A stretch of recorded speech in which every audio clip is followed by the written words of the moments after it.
morning, it's Randytbird out here in finally sunny again Arizona. Just a few wispy clouds floating by. It is January 8th, 2023. Can you believe it? 2023. So just out for a ride this morning. Temperatures are going to be in the high 60s today, so it's going to be a pretty nice day. I'm using my Hero 8 today, and I've got a little experiment here to see what the video looks like on Super View. So we'll see what that is. Anyway, the Hero 8 is mounted on my Shoei helmet, so a little different all around for it. So we'll see how that shakes out today. So I know that the Hero 8 seems to have really superior video, and so the 7 is the one I use most of the time, and it is a workhorse. It does everything I want it to, but the video on this 8 is awesome. So again, with the Super View today, we'll see how that looks.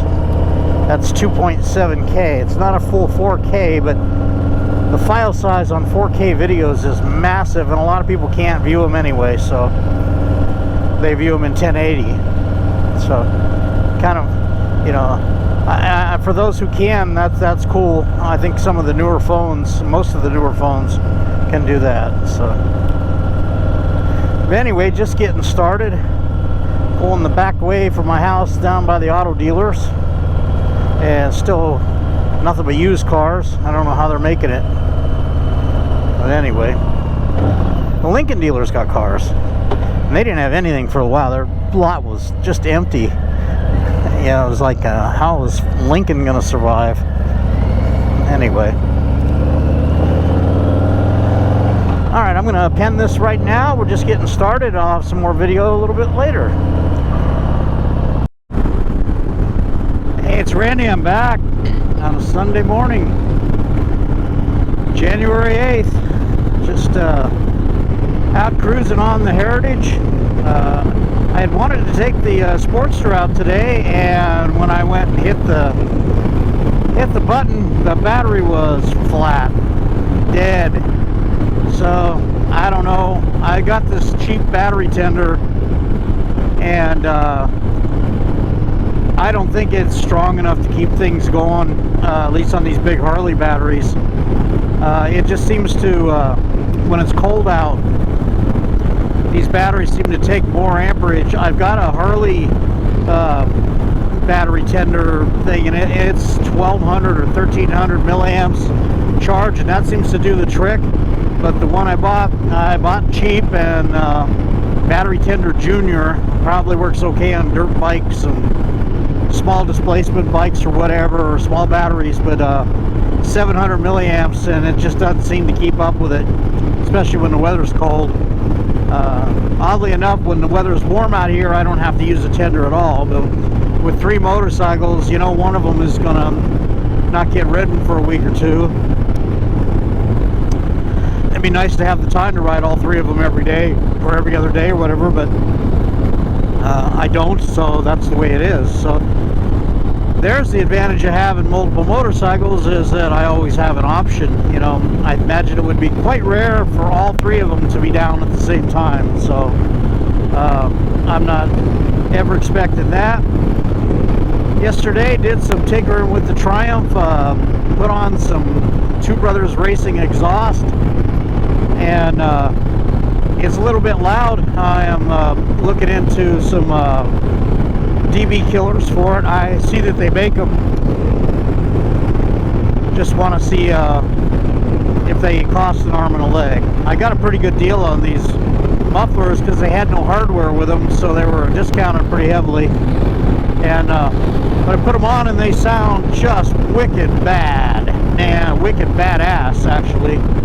Sounds like a flat track racer, and it pepped it up a little bit. I had the local Triumph shop drop in a ECM tune from their downloads, and that cleared up. It was a little bit fluffy on the bottom end, but it cleared that up, and now it just it runs really good. It's It's probably not going to be popular with the neighbors, but cruising down the highway, it's not too bad loud.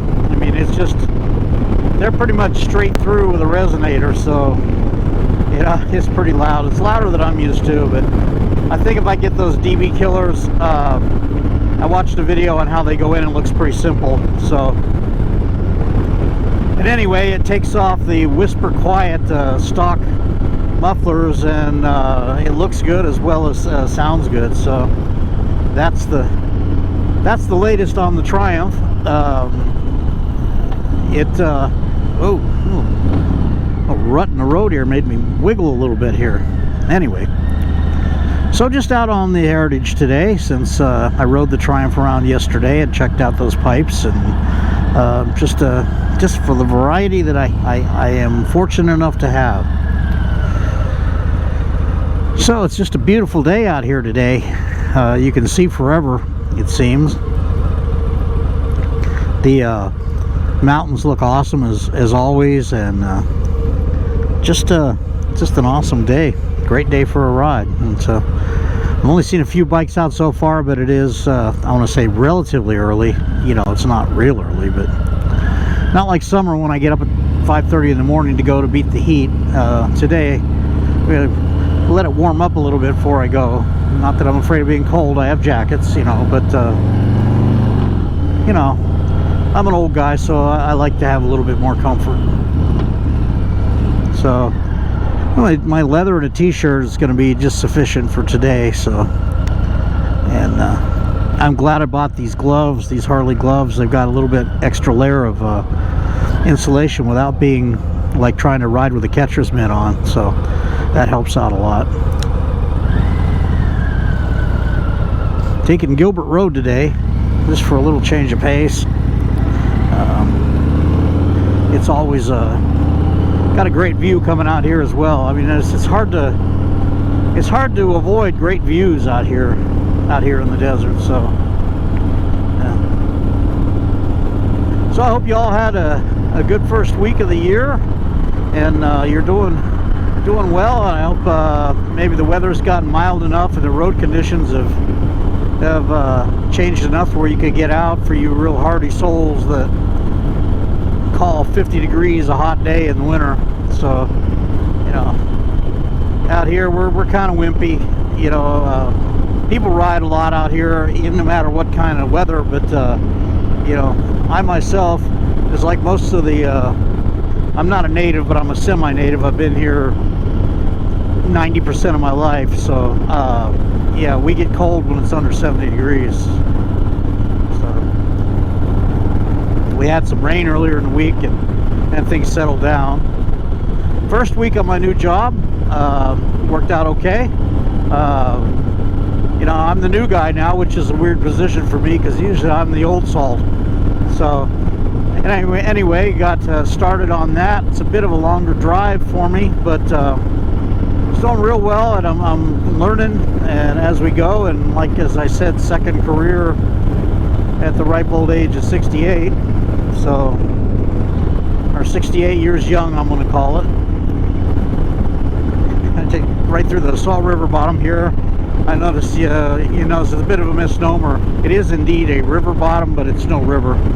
Unless we get a lot of snow runoff up north and they have to let some out of the dams on the Salt River, there's never any water there. So, one side has a bridge over it, and the other side goes to the river bottom, which to me seems a little curious, but that's the way ADOT does things. Unfortunately, little roads or sides are kind of littered with trash because this is the road to the landfill, as you can see up ahead at about 1 o'clock. So people are not tying their stuff down. I am told that you can get a fairly hefty ticket for not securing your trash loads, and they do watch from time to time, but you know, I never heard of anybody getting a ticket, but I know that it is indeed it's something that could happen. Besides, who wants to be riding their bike and have a mattress come at them at 40 miles an hour? That's pretty scary. I had a newspaper hit me in the face once riding, and I was watching it flying through the air as I was going down the the Maricopa Freeway, the I-17 freeway here in Phoenix on my way to work years ago, and I'm watching this thing flying around in the air, and I'm thinking, it'll miss me, It did not miss me. It hit my face. It completely covered up my face, and so for however long it took me to claw that thing off my face was terrifying. I don't know how much distance I covered, but it felt like 100 miles. Being blind, not fun. So again, the last thing I'd want to see coming at me is a mattress or an engine block or something like that. Yeah, you know. Anyway, I got off on a little tangent there, but it's somewhat relevant. Once again, the scenic landfill there. So, remember when they used to just call them the dump? I guess that's not politically correct enough.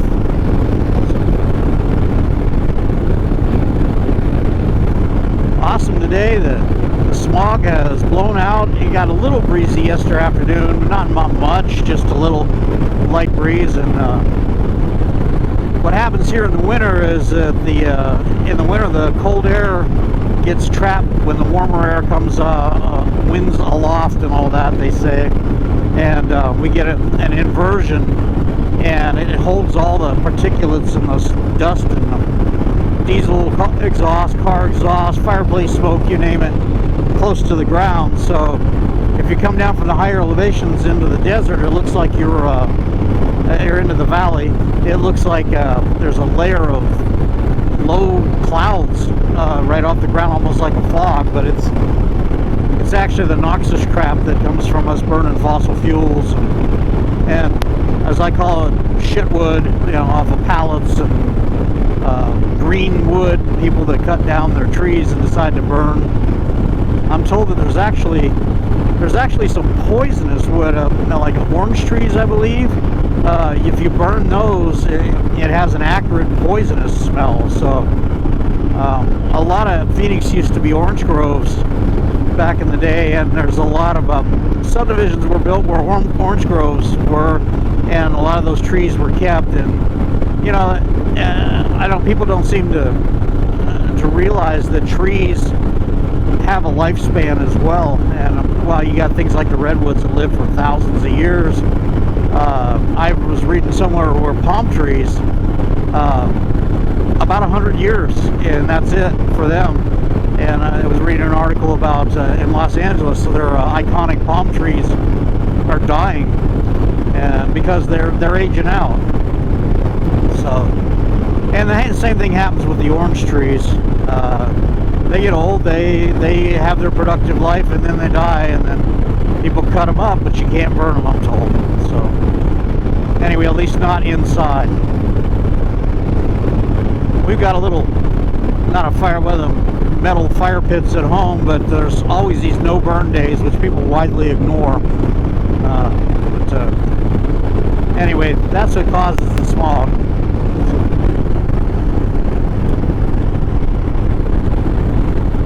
Uh-oh, slow animal. Oh, skunk. Just what you want, skunk smell. I didn't see if the wild horses are out here. I took a drive out here yesterday. Took my wife and my boy out to breakfast out at the casino out here. And there was a whole bunch of wild horses out here. And they just depends on what time of the day, but usually they're right around this area here, but I don't see any today. So they must have had their fill of grazing and moved on to something else. Might still see them. There's a lot of wild horses down here by the Verde River, which is not far from this highway.